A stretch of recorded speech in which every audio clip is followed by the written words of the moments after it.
मोहितरावांनी दिलंय. गावात केलेल्या योजनांची यादी आहे. परत आधी पण दिली होती ना ही यादी. काय नवीन आहे याच्यात?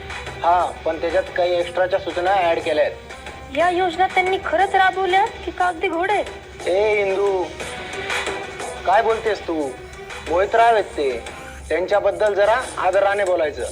तसं नाही, कीर्तनात जमिनीवर आलेल्या योजनांचा जर उल्लेख केला तर कसं वजन पडेल ना.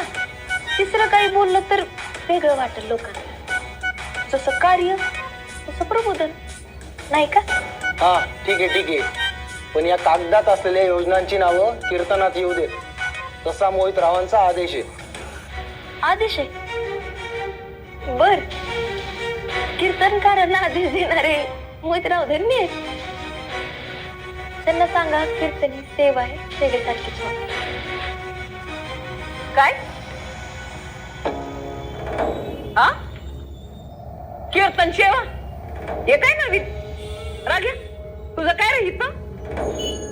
ये पा, मी तुला आधीच सांगून ठेवते, आमच्या मंदिरामध्ये कीर्तन वगैरे होणार नाही. नाही म्हणजे तिथं डागडुजीचं काम सुरू आहे, त्याच्यामध्ये व्यत्यय नको. हा, अजिबात कोणी खोडा घालायचं नाही. नाही होणारच नाही. अहो मोठे भाई ऐका, कोण म्हणलं तुम्हाला की कीर्तन तुमच्या मंदिरात होणार आहे? अहो कीर्तन रायबाच्या मळ्यात होणार आहे. काय? अहो एवढा मोठा मंडप घातलाय, एवढ्या जाहिराती केल्या, त्या काय उगाच होय? तिकडे एवढं सगळं सोडून तुमच्या एवढ्याच्या मंदिरात कीर्तन करू होय आम्ही? कुणी सांगितलं एवढा खर्च करायला तुम्हाला? म्हणजे कीर्तन ही विठुरायाच्या चरणी अर्पण केलेली सेवा आहे, त्यामुळे तुमच्या प्रचारासाठी तुमच्या जागी कीर्तन होणार नाही. मी हा व्यंकट महाराजांचा आदेश आहे असं सांगा तुमच्या मोहितरावांना.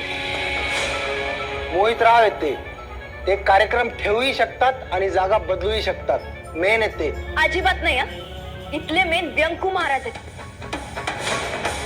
त्यांना विचारल्याशिवाय तुम्ही जागा कशी काय बदलली? हे बघ हिंदू, मोहितरावांना जाऊन सांगा कीर्तन होईल तर ते विठुरायाच्या मंदिरातच होईल.